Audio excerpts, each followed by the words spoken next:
Let's start by understanding something most people get completely wrong about avoidant individuals. From the outside, they look independent, composed, even emotionally self-sufficient. They give off this impression that they don't need anyone, that they are perfectly fine on their own. But what you're seeing is not pure independence. It's a carefully constructed psychological defense, because somewhere in their past, they learned that relying on others comes at a cost.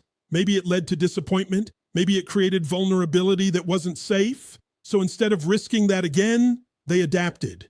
They built an identity around not needing anyone at all. And over time, that identity stopped feeling like a strategy. It started feeling like truth. But here's the deeper reality. Human beings are not wired for emotional isolation. No matter how strong the mind becomes, the nervous system still craves connection. So what avoidants do is fascinating. They don't eliminate the need for connection. They suppress the awareness of it. They push it down, rationalize it, override it with logic. And this is where you come in. Because when you were in their life, you became something they didn't consciously acknowledge, but deeply relied on. You were a presence that required nothing from them in the way their past experiences might have. You offered connection without pressure, closeness without force, and that created a quiet contradiction inside them. On one hand, their identity said, I don't need anyone. But their experience with you said, this feels just different. Now, instead of confronting that contradiction, most avoidants do what they've always done. They minimize it.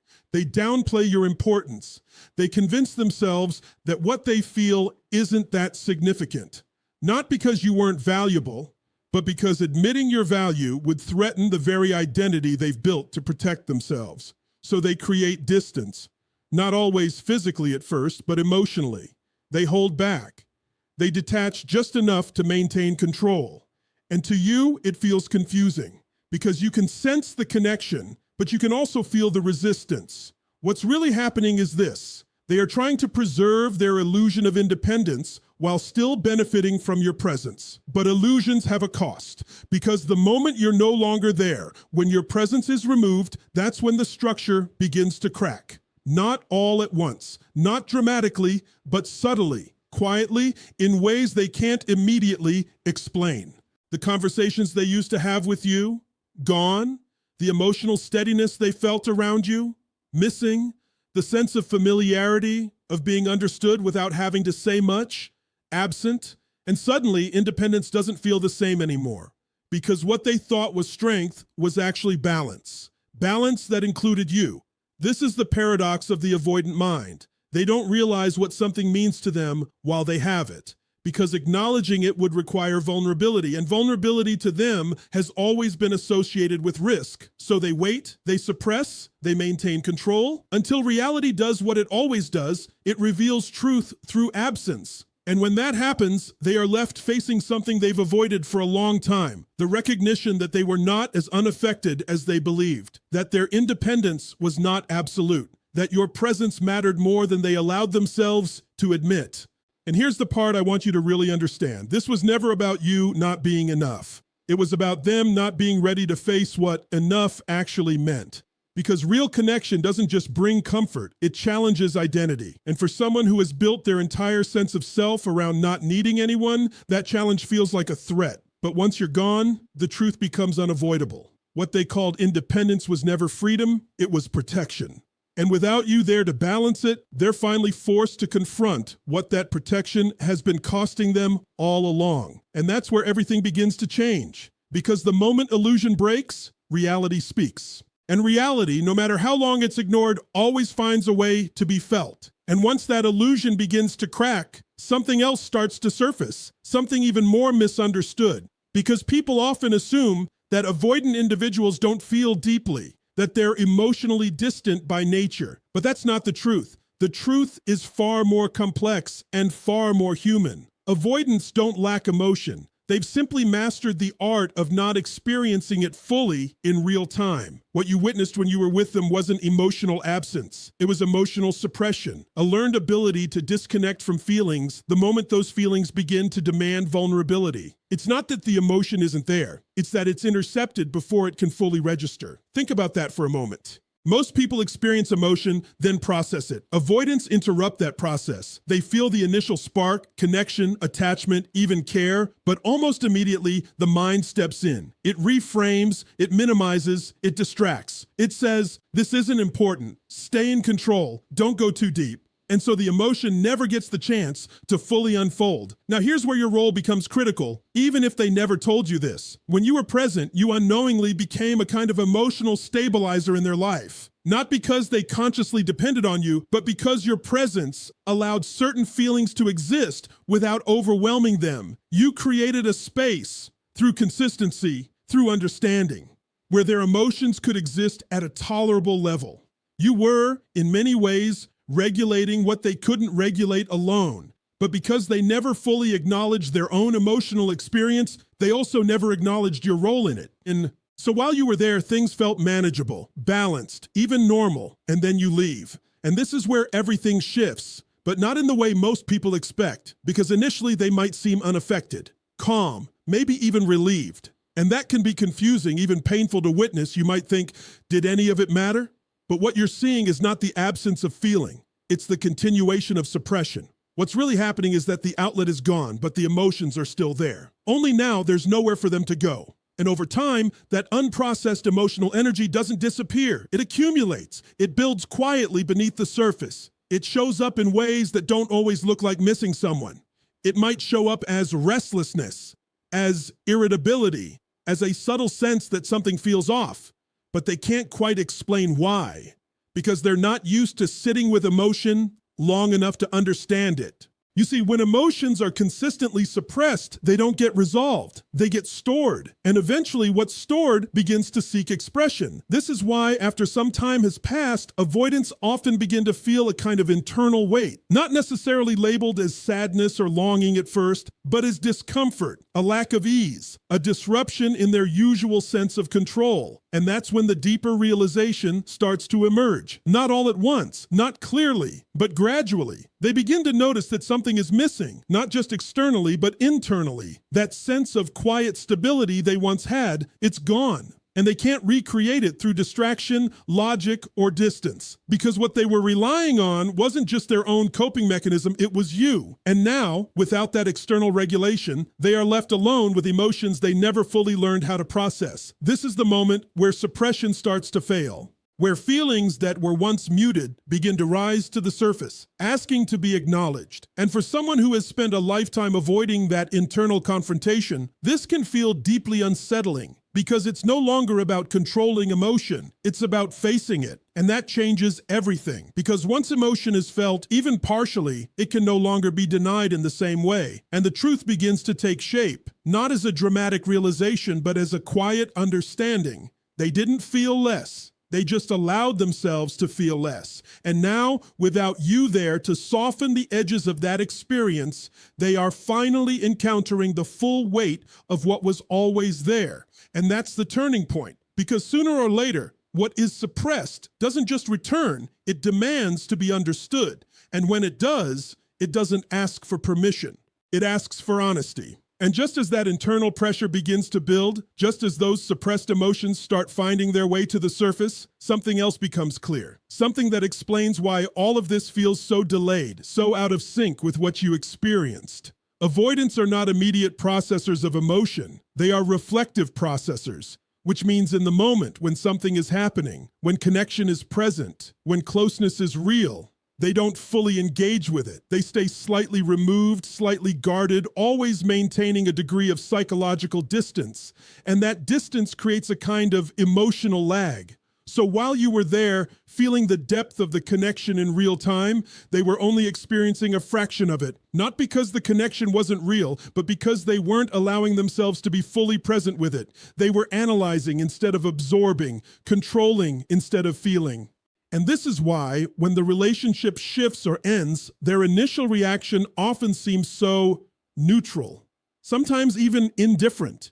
It's not that nothing is happening internally, it's that their system hasn't caught up yet. They are still operating from that same protective mode, detached, composed, unaffected, but time has a way of breaking through even the strongest defenses. Because once you're gone, the environment changes. The patterns that once existed begin to dissolve. The small, consistent interactions that created familiarity, that created emotional rhythm, those are no longer there. And what's left is space. Space that can't be filled with the same distractions forever. Space that invites reflection. And this is where the avoidant mind begins to shift from avoidance to observation. They start replaying moments, conversations, subtle details they didn't pay attention to before. Not intentionally at first, but almost involuntarily. Because the mind, when it's no longer occupied with maintaining distance, begins to reorganize experience. And suddenly, things that once felt ordinary begin to feel significant. The way you understood them without needing explanation, the consistency you brought into their life, the sense of calm they didn't realize they had until it was gone. But here's the key. This realization doesn't come as a clear, immediate conclusion. It comes as confusion. A quiet question begins to form in their mind. Why does everything feel different now? And they may try to answer that question in surface-level ways. They might blame routine changes, external circumstances, or simply tell themselves that this is normal. But the feeling persists, because what they're experiencing isn't just change, it's contrast. The contrast between having you in their life and not having you. And contrast creates clarity. It forces the mind to recognize what it once overlooked. This is when the emotional meaning of the connection begins to fully register, not as an abstract idea, but as a lived experience of absence. And that's when value becomes undeniable. Not because you've changed, not because something new has happened, but because for the first time, they are processing the relationship without the filter of avoidance. They are no longer just experiencing it. They are understanding it. And understanding always comes later for someone who avoids feeling in the present. That's the paradox. They detach to protect themselves in the moment. But in doing so, they delay the very awareness that would have allowed them to appreciate what they had. So realization doesn't arrive when the connection is strongest. It arrives when the connection is gone. And by the time it becomes clear, by the time they can fully see your value, your impact, the role you played in their emotional world, you are no longer there to experience that recognition with them. And that's what makes it so powerful, because delayed understanding carries a different weight. It's not just awareness, it's awareness paired with loss. And loss has a way of amplifying truth in a way nothing else can. So what they begin to feel isn't just realization. It's the undeniable awareness that something meaningful existed, and they didn't fully meet it when it was present. And that's a difficult thing to sit with, because it requires them to confront not just what they lost, but how they showed up while they had it. And that kind of reflection can't be rushed, avoided, or undone, because once the mind sees clearly, it can't return to not seeing. And that's the moment everything shifts, because realization, when it finally arrives, doesn't ask for time. It demands acknowledgement. And once that realization begins to take shape, once they can no longer deny that something meaningful was there, another layer reveals itself, one that goes even deeper than thought, deeper than reflection.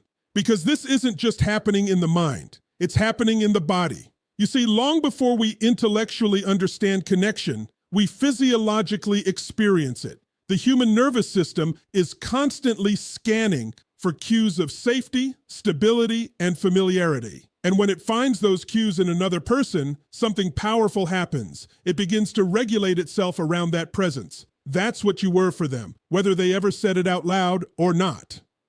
You weren't just someone they spent time with. You became a consistent signal to their system that things were okay.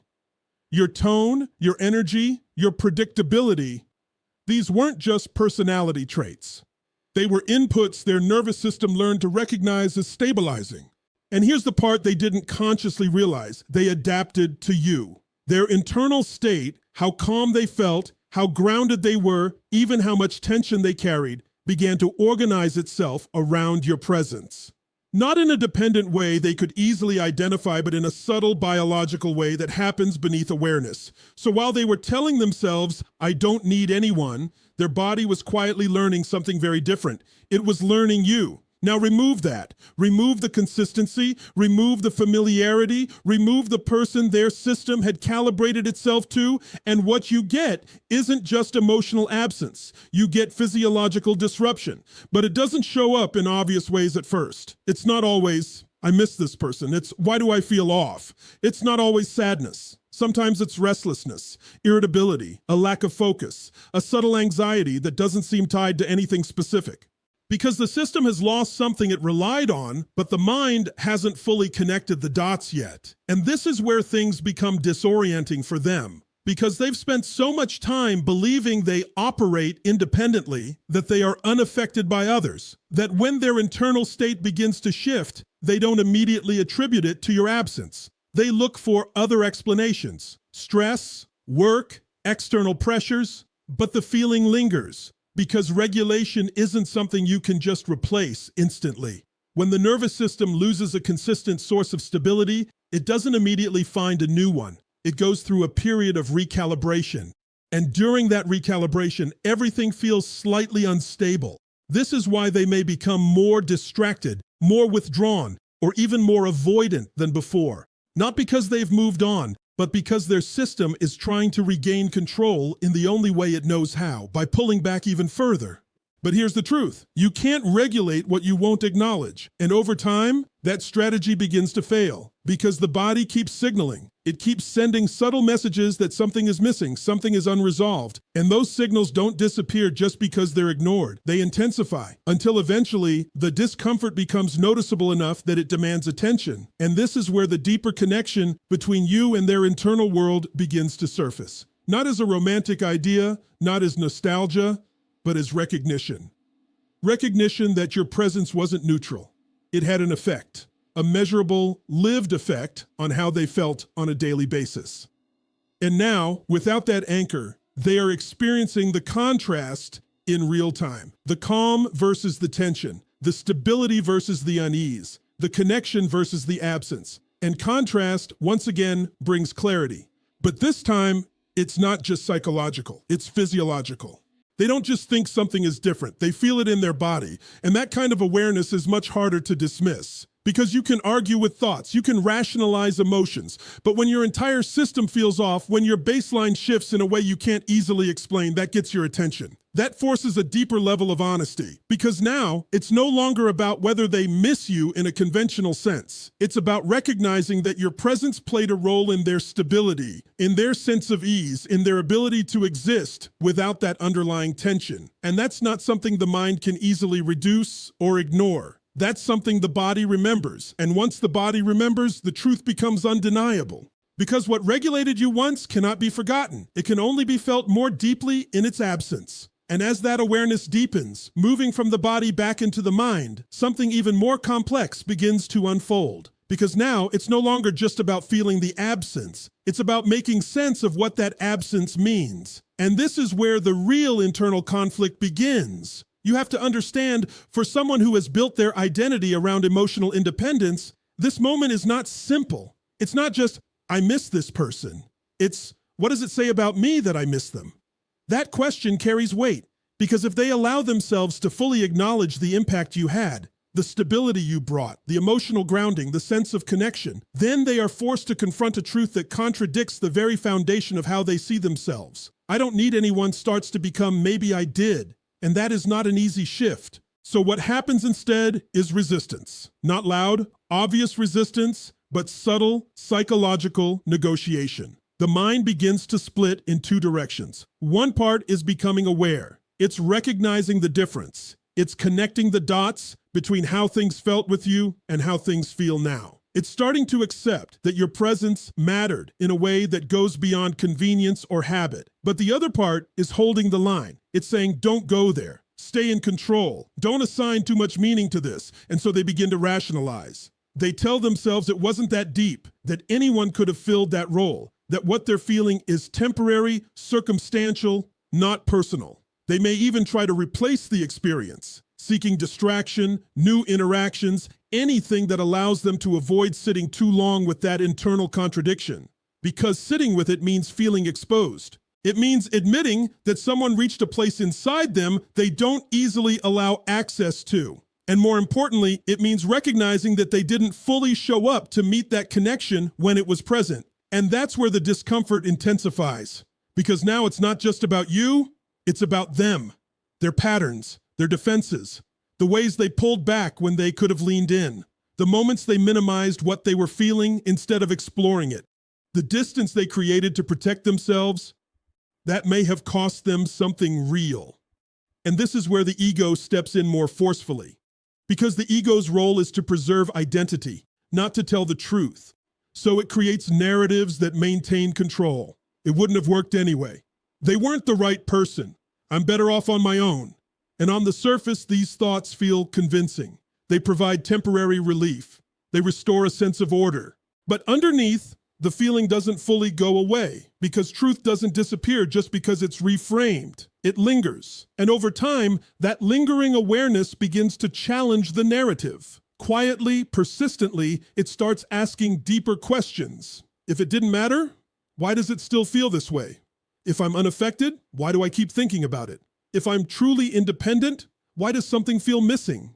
And those questions are difficult to silence because they don't come from logic. They come from alignment, or rather, the lack of it. The gap between what they tell themselves and what they actually feel begins to widen. And the wider that gap becomes, the harder it is to maintain the illusion without tension. This is the internal friction of the avoidant mind. The moment where control and truth are no longer moving in the same direction. And eventually something has to give. Either they double down on avoidance, pushing the feeling even further away, reinforcing the identity, repeating the cycle, or they begin to soften, not all at once, not dramatically, but enough to let a different kind of awareness in.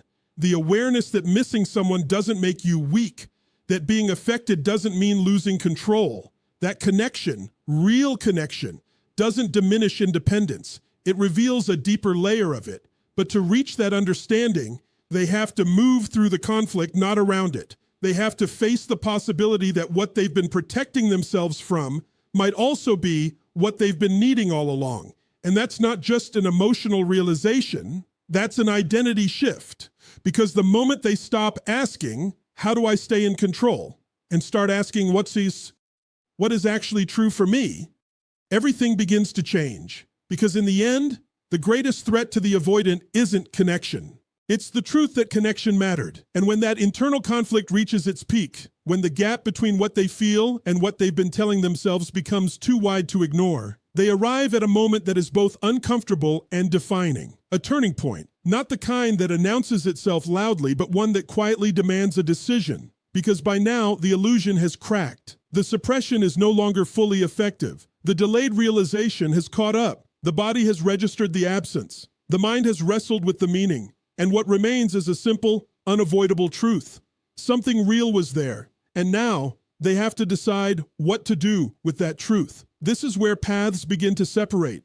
For some, this moment becomes an opportunity for growth. Not instant transformation, not a complete personality shift, but a willingness to question their own patterns. A willingness to sit with discomfort instead of escaping it. To ask, maybe for the first time, why do I pull away when things start to matter? That question alone is powerful because it redirects the focus. It moves the narrative away from external explanations, circumstances, timing, other people, and brings it inward, toward self-awareness. And self-awareness, when it's honest, begins to dissolve defense mechanisms. They may start to recognize how their need for control has limited their ability to experience depth, how their instinct to detach has protected them from pain, but also from connection. How the very strategies that kept them safe also kept them alone. And that recognition doesn't feel good, but it feels real. And real is where change begins. Because once someone sees their own pattern clearly, they can no longer participate in it in the same unconscious way.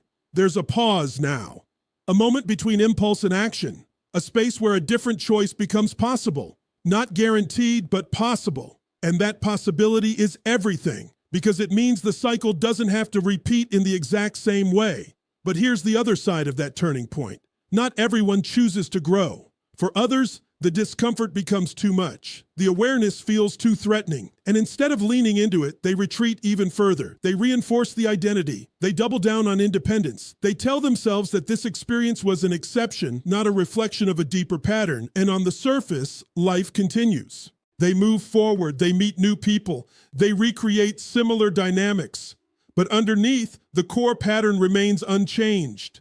The same distance, the same hesitation, the same moment where connection begins to deepen, and something inside them pulls back. Because without awareness turning into action, insight alone doesn't transform behavior. It just repeats itself with different faces. And this is why your absence becomes so significant. Because whether they grow or avoid, you become a reference point, a moment in their life where something different was possible, where connection reached a depth that challenged their usual way of being, where even if they didn't fully meet it at the time, they felt it enough to remember. And that kind of experience doesn't disappear. It lingers. Not always in conscious thought, but in comparison, in subtle recognition, in the quiet awareness that something once felt more aligned, more grounded, more real than what they keep encountering afterward. And that awareness has power because it plants a seed that may not grow immediately, but exists nonetheless, waiting for the moment when they are ready to face it fully, when they are ready to move beyond protection and into participation, beyond control and into connection. Because ultimately, that's the choice in front of them. Not you versus someone else, not past versus future, but avoidance versus growth. And that choice defines everything that comes next. Because one path leads to repetition, familiar, controlled, but limiting. And the other leads to expansion, uncertain, vulnerable, but deeply fulfilling. And they can't walk both. So in the end, your absence does more than create distance. It creates clarity. Clarity about what they felt. Clarity about who they've been, and clarity about who they have the potential to become if they're willing to step into it. Because when something real disrupts a lifelong pattern, it doesn't just pass through your life, it leaves a mark. And that mark becomes a question they will eventually have to answer. Will I continue protecting myself from connection, or will I finally allow myself to experience it fully? Because at some point, avoiding the truth becomes more painful than facing it. And that's the moment everything changes. And when you step back and look at all of this, not just one moment, not just one reaction, but the entire pattern, you begin to see something with absolute clarity. This was never about your absence making you more valuable. It was about your presence being underestimated. Because when you were there, you represented something they were not fully equipped to receive. Not because it wasn't real, not because it wasn't meaningful, but because it required a level of emotional honesty they hadn't yet developed. You brought consistency into a system that was used to distance. You brought understanding into a mind that was used to control. You brought connection into a life that was structured around avoiding it. And that combination is powerful. But power, when it challenges identity, is often resisted before it's respected. So they resisted in subtle ways, in quiet ways, in ways that didn't always make sense to you at the time. They pulled back when things felt closer. They minimized when things felt deeper. They created space where there could have been growth. And now, with that space fully realized, with your absence no longer theoretical but real, they are left to experience the full weight of what that resistance cost them. Not as punishment, but as perspective. Because perspective is what avoidance delays, but never prevents. And whether they choose to grow from that perspective or retreat from it, one truth remains unchanged. Things are not the same without you. Not because you completed them, not because they can't function without you, but because you represented a version of connection that disrupted their normal, a version that felt different, a version that felt real, a version that, whether they admitted it or not, left an imprint. And here's where this all comes back to you. Your value was never defined by how they responded to you in the moment. It was revealed in what your absence exposed over time. So if there's anything to take from this, anything to hold on to, it's this. Don't measure your worth by someone's inability to recognize it when it's right in front of them. Because some people don't understand what they have until they are forced to understand what they've lost. And by then, the lesson is no longer yours to teach. It's theirs to live with.